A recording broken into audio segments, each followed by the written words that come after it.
تفسیر القرآن آج کا سبق سورۃ طٰہٰ آیت نمبر 41 سے 46 تک۔ اعوذ باللہ من الشیطان الرجیم، بسم اللہ الرحمن الرحیم۔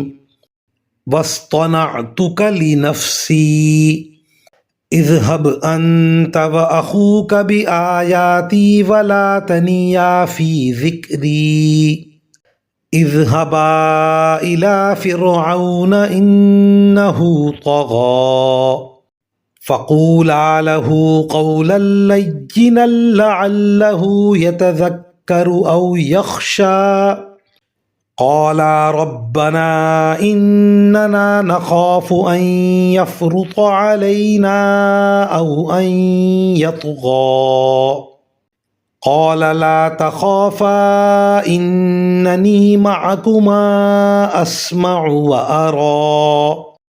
ترجمہ: اور میں نے تمہیں خاص اپنے لیے بنایا ہے، تم اور تمہارا بھائی دونوں میری نشانیاں لے کر جاؤ اور میرا ذکر کرنے میں سستی نہ کرنا۔ دونوں فرعون کے پاس جاؤ، وہ حد سے آگے نکل چکا ہے۔ جا کر دونوں اس سے نرمی سے بات کرنا، شاید وہ نصیحت قبول کرے یا اللہ سے ڈر جائے۔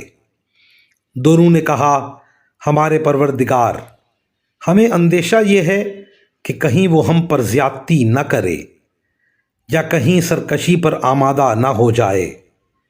اللہ نے فرمایا، ڈرو نہیں، میں تمہارے ساتھ ہوں، سن بھی رہا ہوں اور دیکھ بھی رہا ہوں۔ وآخر دعوانا ان الحمد للہ رب العالمین۔